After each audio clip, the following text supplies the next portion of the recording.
churl was back, but this time I found her in the last place I ever expected to see her, behind the reception desk at work. I froze in place when I saw her. She did a double take, then narrowed her eyes at me. The same thought appeared to be running through both our heads at once. What the fuck are you doing here? I found myself unconsciously touching the scar her teeth had left on my neck, flashing back to the memory of her drinking my blood. Between her and the long woman, I honestly should just give up on going to bars altogether.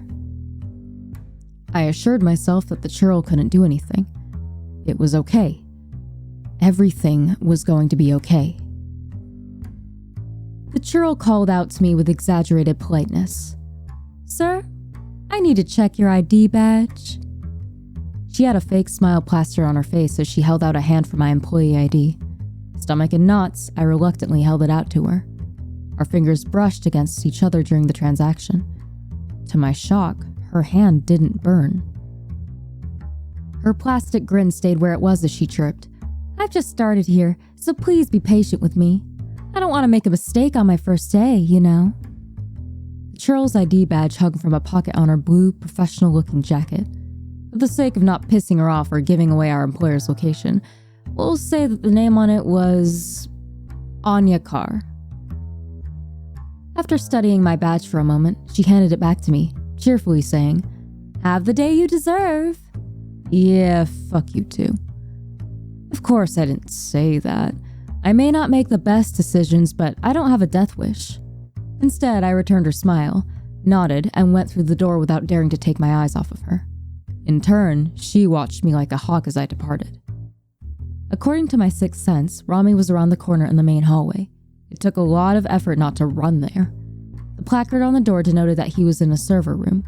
Before I could touch the doorknob, it swung open, revealing a tired-looking Rami. After peeking around to make sure that we were alone, I spoke above the hum of machinery. "Did you see our new receptionist?" He went back to messing with one of the servers as he replied, "Yep, she'll be back here in a moment." I balked. "What?" "She said she wants to talk." Seeing my expression, he added, "Don't worry. After last time, she knows better than to try anything." There was a light knock on the door. When Rami let Anya in, she did her best to keep as much distance from him as possible. Meanwhile, Rami simply went back to screwing with the server, not appearing to notice or care about her obvious unease. Anya got straight to the point, announcing that she wanted a truce. She swore not to lay a hand on me as long as Rami agreed to leave her alone. Though instead of using my name, she referred to me as Rami's boy toy. Hoping that neither of them could see my face reddening from her humiliating nickname, I got the bravery to utter, "Please don't talk about me like I'm not here." She spared me a glance. "You got your voice back. Good for you."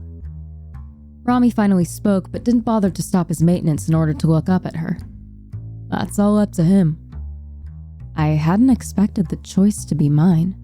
At his response, Anya's jaw clenched as she side-eyed me. I got the impression that she wished she could tear into me again. I questioned, "Will this truce just be at work, or does that also extend to outside?" "Both, preferably," she replied curtly. "I want nothing to do with this djinn." I nodded. "I think that would be best for all of us.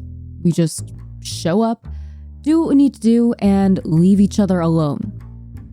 Anya hesitated, gathering herself before she said, "For the record, it was nothing personal, Jinn. I'm being tested, same as you." Tested? Rami simply waved her off. "Yeah, okay. See you around. Just a heads up though, the coffee here sucks, so you might want to bring your own."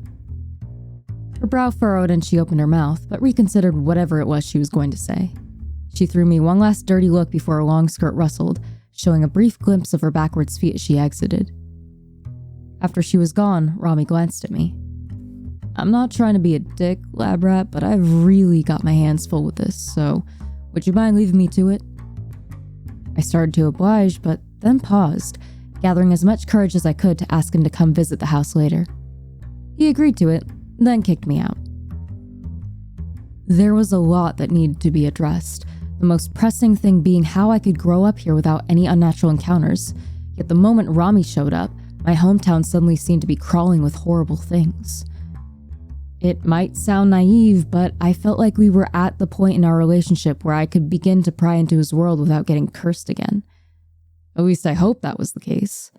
If I hadn't told anyone his secrets already, this subreddit excluded, I probably never would.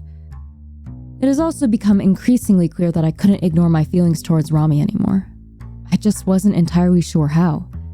In yet another installment of how pathetic I am, I admit that I have almost no experience with things like this.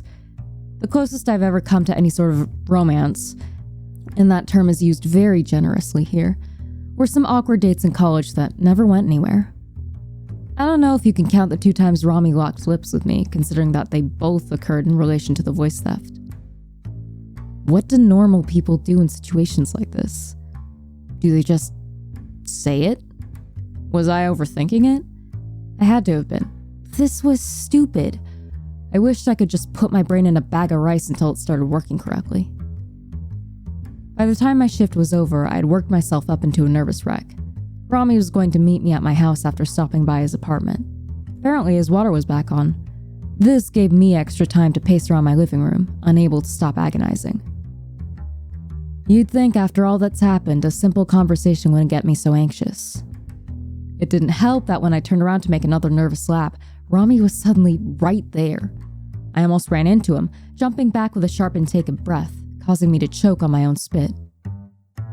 He stared at me as if my reaction was outlandish. "You good?" After I stopped drowning in my own saliva, I rasped, "Just a heart attack." Siri trotted over to him, not startled by his abrupt appearance in the slightest. He scooped her up, cradling her like a baby as she purred. Scratching the kitty's chin, he asked, "You wanted to talk, didn't you?" Unsure of where to start, I picked the first thing that popped into my head, and unfortunately, it was barely coherent.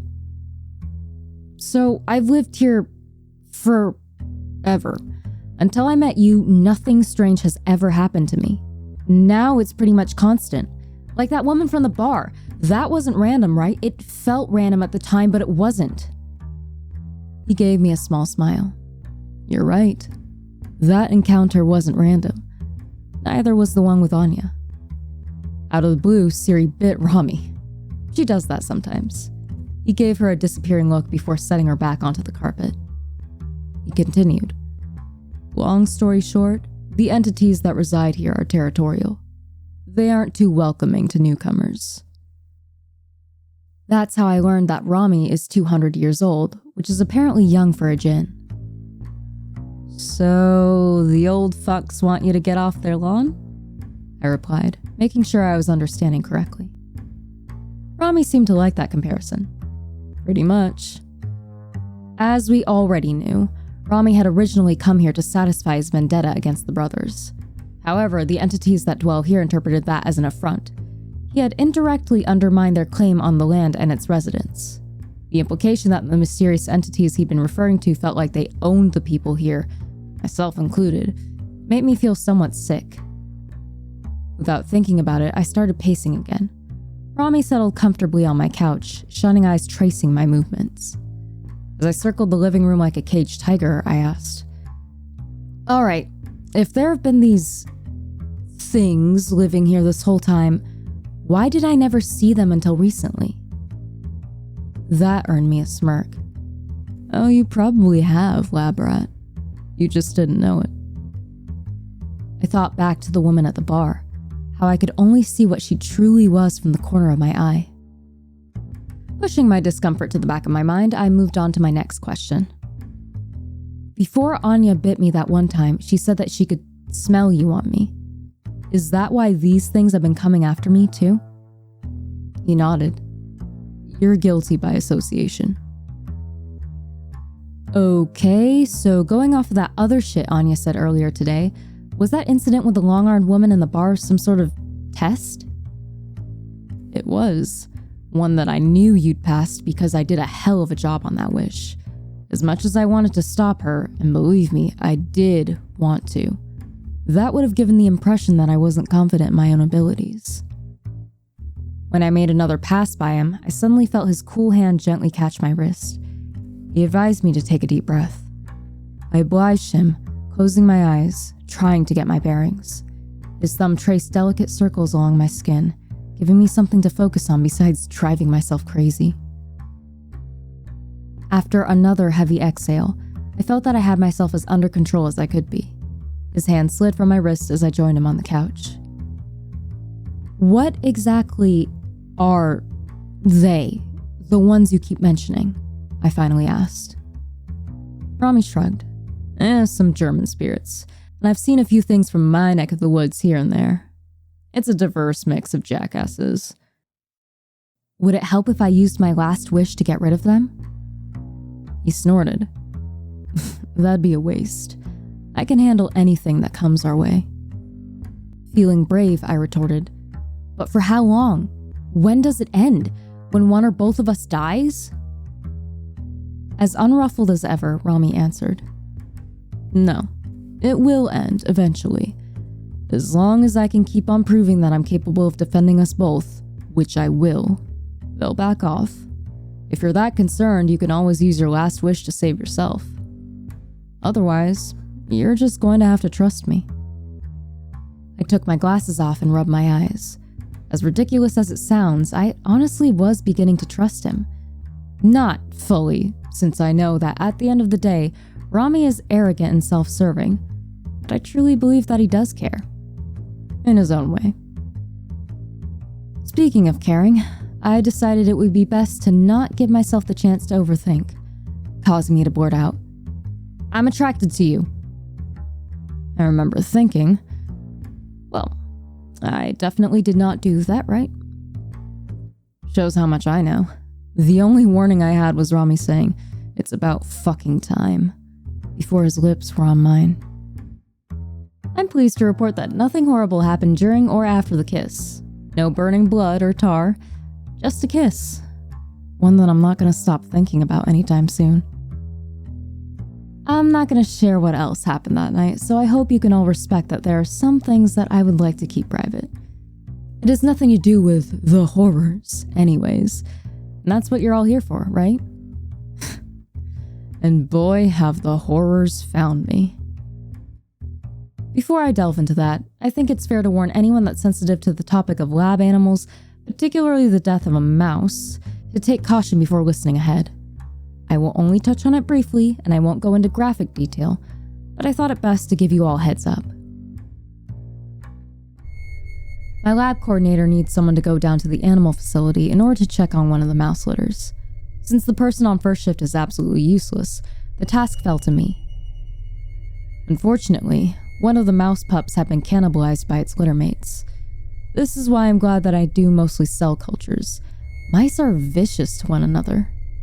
I placed what was left of the poor thing into a paper bag, as protocol dictates. When a lab animal dies, it has to be taken to the post-mortem room for proper disposal. The bodies are left in a walk-in refrigerator for the animal husbandry technicians to cremate. Naturally, the walk-in is usually kept closed for obvious reasons. But this time, when I entered the post-mortem room, the walk-in was wide open. At first, I thought that maybe it was one of the animal husbandry staff, until I heard crunching. Protocol be damned, I was not sticking around to find out what the fuck that was about. Cautiously, I started to back out of the room, paper bag still clutched in my hand. The crunching continued. Whatever it was, it didn't know I was there yet. I kept going, not even daring to breathe out of fear that it would alert the thing to my presence. I reached behind me, feeling for the door. As soon as my fingers grazed it, the crunching stopped. I froze, listening, hand paused on the handle. The clopping of what sounded like hooves on the tile floor echoed throughout the room as whatever was in the walk-in started to come out. A whispery, childlike voice drifted from the open walk-in. I can help you. Hair standing on end, I slammed the door shut and darted away. At some point I must have dropped the bag, but in my haste it became an afterthought. I turned a corner as I heard the door slam against the wall, followed by the stomping of hooves. I passed a room labeled chemical storage that required an ID card to enter. I scanned my badge, almost sheer when the card reader turned green and beeped, then ducked inside. Despite having a locked door between us, I still didn't feel safe. Without turning the lights on, I read the labels on various bottles, looking for something that could be useful. I found a bottle of 10N sodium hydroxide. If you've never used this before, just know it burns like hell when it gets on your skin, which is a lesson I learned the hard way in undergrad. I clutched the bottle, hid behind a nearby shelf, and tried to listen for my pursuer. The ghastly voice spoke again. I'm not like the other one. You can trust me. It was getting close. The next time it spoke, its voice sounded different, more feminine. You have nothing to be afraid of. The card reader beeped twice. Whatever was chasing me worked somewhere in the facility. Thankfully, 2 beeps meant that my pursuer's card was denied. Either it didn't read the card correctly or it didn't have the right security clearance. I hoped it was the latter. The door handle rattled impatiently. I clutched the bottle of sodium hydroxide tighter, praying that the hoofed being outside wouldn't break the door down. The handle rattled again as the creature rasped. You left me a present. A small thing. The mouse pup. God. What the creature said next made my heart sink. But I need more. I need something fresh. It tried its card again. 1 beep. Shit! The door opened slowly. I think it did this to make me more nervous. It worked. I began to unscrew the cap on the sodium hydroxide, steeling myself as I watched it step into the room through a gap in the shelf.